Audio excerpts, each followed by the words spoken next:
Baik saudara-saudara, apa kabar dengan kalian? Semoga kita semua dalam keadaan sehat-sehat ya saudara-saudara. Nah, baik, kita lanjut membahas tentang kasus Subang ya.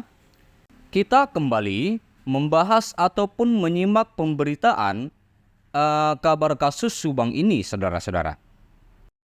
Begitu banyak saksi yang telah dipanggil dan juga barang bukti yang telah disita, juga saksi-saksi yang berulang-ulang telah dipanggil, namun sampai sekarang belum juga terungkap siapa gerombolan yang telah menghabisi nyawa Ibu Tuti dan Amalia ini. Tetapi kita yakin saudara-saudara, meskipun lama waktu, suatu saat bakal akan terungkap ataupun terbongkar. Namanya kasus akan terbongkar juga. Apalagi sekarang ini publik begitu antusias untuk mengikuti kasus ini, saudara-saudara. Nah, lalu kemarin-kemarin itu kita ketahui pemeriksaan untuk saksi terus dilakukan baik di Polda Jawa Barat ataupun juga di sekitar Polsek Subang. Kalau kita dengar-dengar, saksi yang akan dipanggil sepertinya ada Ibu Mimin ya. Juga ada sejumlah petugas dari sekolah yayasan, keterangan dari kedua putra dari Ibu Mimin. Nah, kita bertanya-tanya juga saudara-saudara, kenapa Polda Jawa Barat masih membutuhkan keterangan dari kedua putra dari Ibu Mimin, bahkan juga Ibu Mimin, saudara-saudara. Selain dua putra Ibu Mimin, dan Ibu Mimin juga ingin dimintai keterangan oleh Polda Jawa Barat. Padahal kalau kita ingat di awal ya, di awal-awal kasus ini, jejak dari digital Ibu Mimin sudah hampir 10 kali ataupun belasan kali Ibu Mimin diperiksa. Begitu juga kedua putranya. Dan kita semua telah mengetahui bahwa Ibu Mimin ini salah satu yang termasuk dugaan ya. Dugaan dari masyarakat di awal kasus ini berpikir negatif ataupun curiga terhadap Ibu Mimin tersebut. Kalau kita ingat di awal-awal kasus ini, saudara-saudara, ada kita dengar saat keluarga dari Ibu Tuti yang mengatakan bahwa beberapa waktu sebelum terjadinya pembunuhan tersebut, hubungan antara Ibu Mimin dan Ibu Tuti tidak harmonis. Bahkan ada kata-kata yang sangat kasar dalam SMS antara ayah dan istri pertama ya. Tetapi belakangan berita kita dengar ternyata pernikahan Bu Mimin dan Pak Yosep ini hanya secara agama. Tolong dikoreksi apabila salah ya. Tetapi menurut berita, mereka sudah lama bersama bukan 2 hingga 3 tahun. Bahkan Ibu Mimin pernah bertugas di yayasan. Menurut keterangan Ibu Mimin, hanya bertugas membantu saja, saudara-saudara. Hanya bertugas membantu saja, semua yang menangani apapun misalnya transaksi keuangan semua ditangani Yoris. Begitulah kita dengar di awal kasus ini. Lalu pada saat itu kita dengar ya di berita ataupun di kanal-kanal YouTube antara Yoris dan pihak dari Ibu Mimin semuanya saling melempar saudara-saudara. Saling melempar, terus bagaimana dengan kedua putra Ibu Mimin? Kalau kita masih ingat keterangan dari salah satu putra Ibu Mimin yang bernama Arigi, yang menyatakan bahwa pada saat malam kejadian tanggal 17 Agustus, saudara-saudara, menuju ke 18 Agustus, dia katanya sedang bekerja, sedang menjaga toko handphone.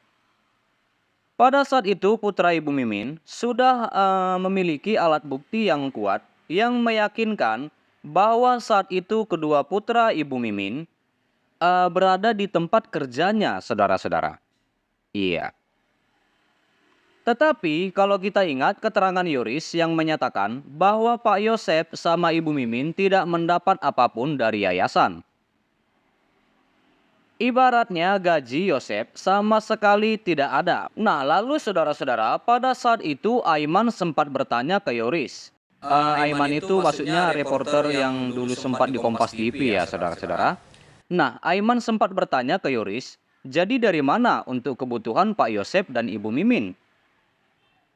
Yoris pada saat itu menjawab Aiman, hanya uang untuk transportnya ataupun uang untuk beli baju yang dikasih oleh mamanya.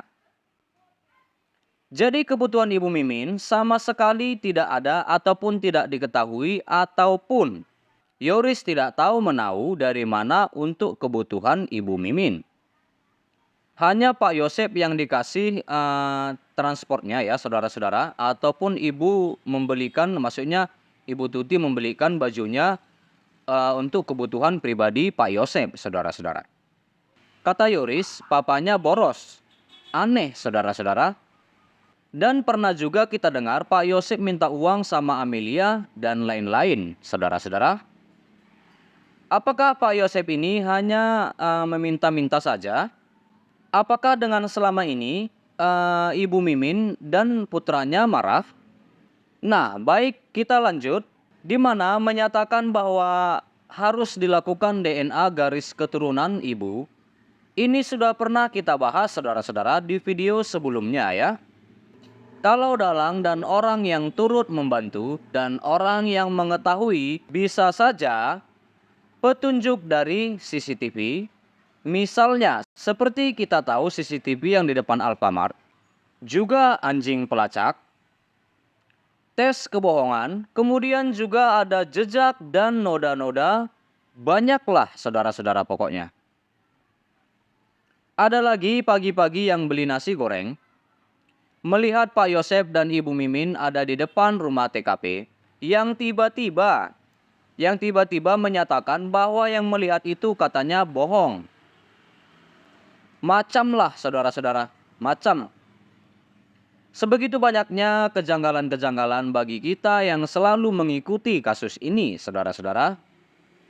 Kalau kita bilang ya, bukan saksinya lagi yang aneh-aneh. Tetapi bisa kita bilang Polda Jawa Baratnya yang aneh. Karena cuma 5 alat bukti di dunia hukum.